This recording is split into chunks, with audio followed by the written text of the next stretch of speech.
अस्सलाम वालेकुम। मेरा नाम सारा सना है। मैं एक एजुकेशनिस्ट हूँ।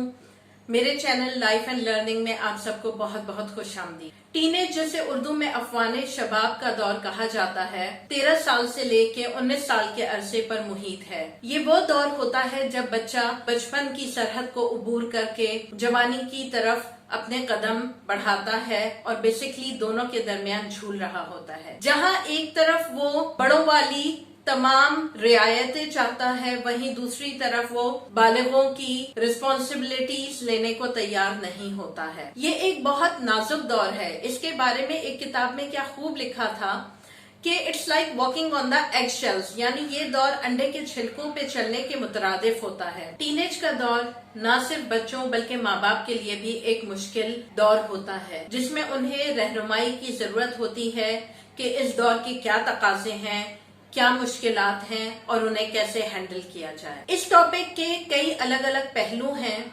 लिहाजा उन्हें एक ही वीडियो में कवर अप करना और हर पहलू पे रोशनी डालना मुमकिन नहीं। इसलिए हम अलग अलग वीडियो में इन पे बात करेंगे और ये भी देखेंगे कि कौन से ऐसे मेथड्स हैं जो इख्तियार करके हम इन मुश्किल दौर को बच्चे के लिए आसान बना सकते हैं। हमारी आज की वीडियो जिस्मानी तब्दीलियों, सेहत के मसाइल और उसके साथ साथ ओबेसिटी यानी मोटापे से मुतालिक है। इस दौर में बच्चों के हार्मोन्स चेंज होना शुरू होते हैं, जिसकी वजह से उनकी जिस्मानी नशोनुमा बहुत तेज हो जाती है। कद अचानक से बच्चों का लंबा होता है और वजन में भी तेजी से इजाफा होता है। लड़कियों के सीने पर उभार आना शुरू होता है। लड़के लड़कियों दोनों के चेहरे पर एक्नी यानी मुहासे आना शुरू हो जाते हैं। जिस्म पे गैर जरूरी बाल उगना शुरू हो जाते हैं।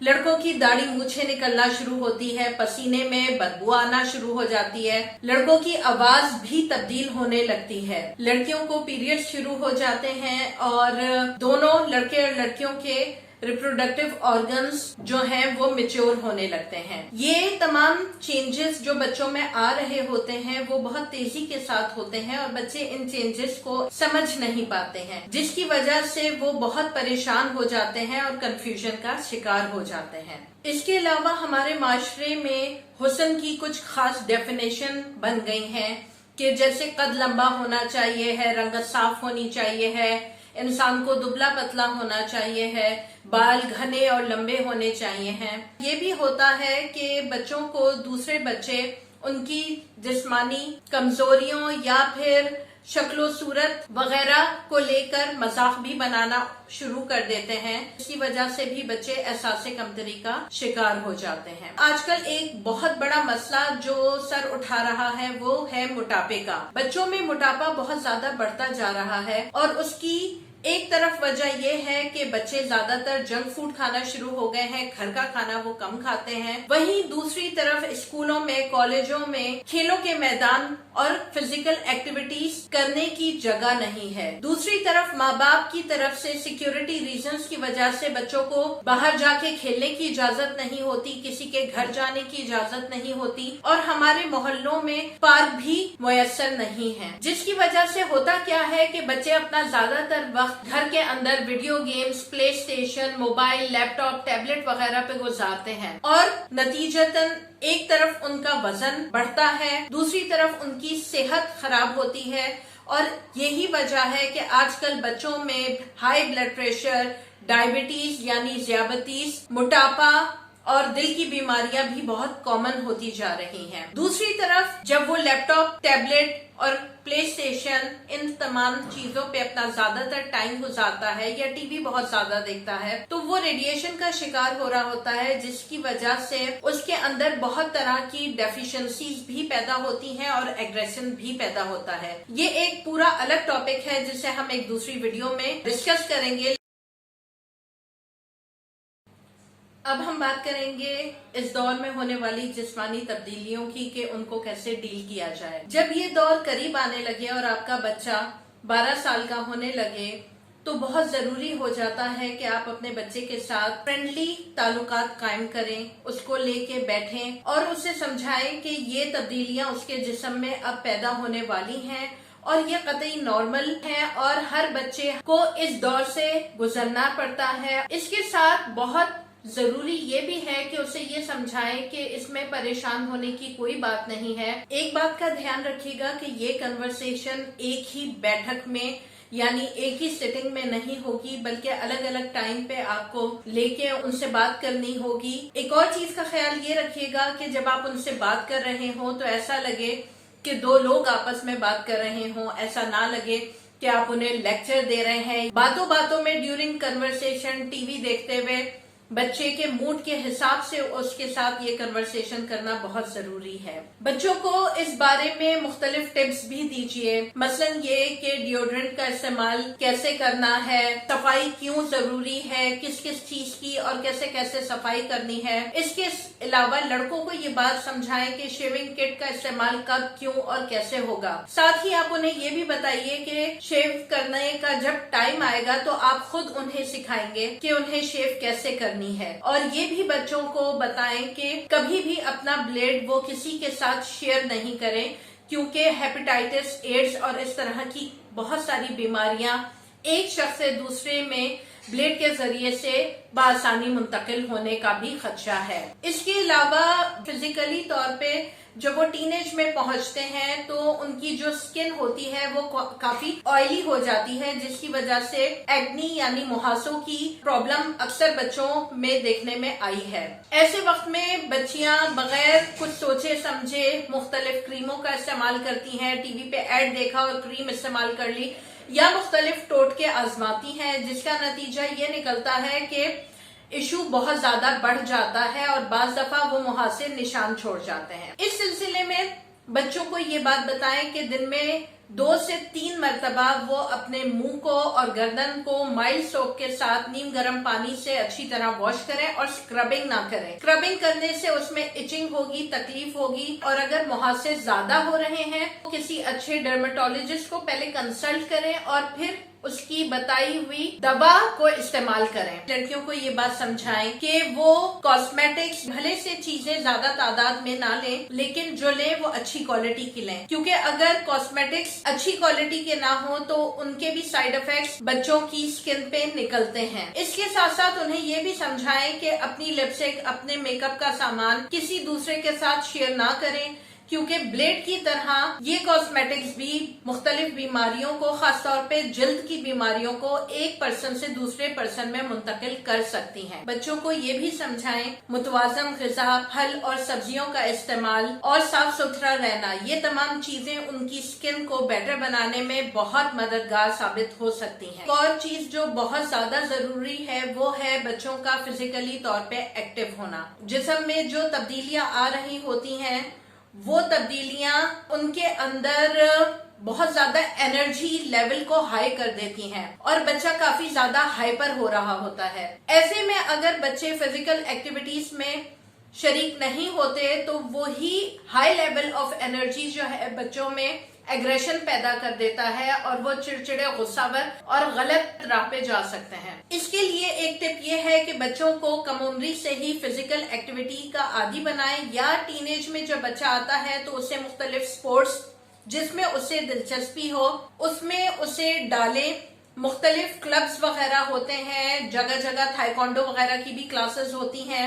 ऐसी जगह पे बच्चों को लेके जाएं, स्विमिंग करवाएं, ताकि उनकी जो हाई लेवल ऑफ एनर्जी है वो पॉजिटिवली बाहर निकले और इससे उनका स्टेमिना भी बेहतर होगा, जिससे उनके हेल्थ में इश्यूज नहीं आएंगे। वीडियो में मैंने पहले ये बात की थी कि वो बच्चे जो कि किसी जिस्मानी कमजोरी का शिकार हो या उनकी जिस्मानी नशोनुमा बाकी बच्चों से पीछे हो या उन्हें कोई ऐसी बीमारी हो या जिस्मानी कोई माजूरी है, तो ऐसे बच्चे अक्सर दूसरे बच्चों से बुली होते हैं। ये बच्चे एहसास कमतरी का शिकार हो जाते हैं। इस सिलसिले में बहुत जरूरी है कि आप बच्चों में खुद एतमादी पैदा करें, उन्हें ये बात समझाएं कि शक्लो सूरत मैटर नहीं करती है। बाज लोग शक्ल के खूबसूरत नहीं होते, लेकिन वो बेइंतहा लोगों को पसंद आते हैं। क्यों?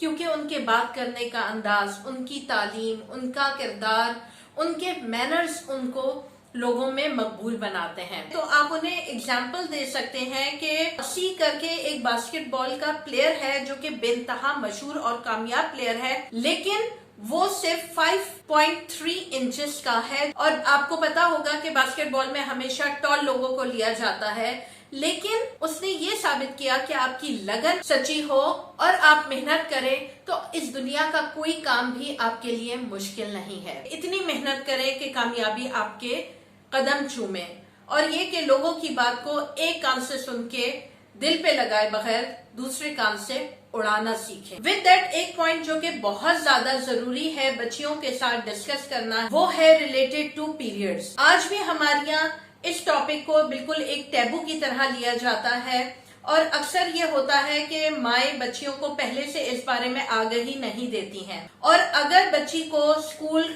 में पीरियड्स शुरू हो जाते हैं पहली मर्तबा, तो बच्ची पैनिक मोड में चली जाती है और वहां पे उसके लिए अच्छी खासी एम्बैरेसिंग सिचुएशन क्रिएट हो जाती है, खासकर अगर स्कूल को एजुकेशन हो। मैं खुद स्कूल की प्रिंसिपल रह चुकी हूँ। हम तो अक्सर स्कूलों में बच्चियों को इस बारे में अवेयरनेस देते हैं, लेकिन ये काम अगर माँ करे तो ज्यादा बेहतर होता है। उन्हें बताएं कि ये एक नॉर्मल चीज है एंड इट विल हैपन, और ये कि ऐसी सिचुएशन में अगर वो घर में हो तो कहाँ चीजें रखी हुई हैं, कहाँ पैड्स हैं, उन्हें कैसे इस्तेमाल करना है, और अगर वो घर पे नहीं है, किसी और के घर है या स्कूल में है, तो उन्हें किससे कांटेक्ट करना है और क्या करना है। इसके साथ साथ जब बच्चियां 11 साल की हो जाती हैं तो बहुत जरूरी हो जाता है कि आप अपनी बच्ची के बैग में एक थैली में पैंटी और पैड जरूर करके रखें, ताकि इन केस ऑफ इमरजेंसी वो उसे इस्तेमाल कर सके। लड़के और लड़की दोनों के लिए बहुत जरूरी ये बात है कि बच्चों को अंडरगारमेंट्स पहनने की आदत डालिए। ये आदत उनको बहुत सारी मुश्किलात से बचा के रखती है, जिनमें से एक चाइल्ड अब्यूज भी है।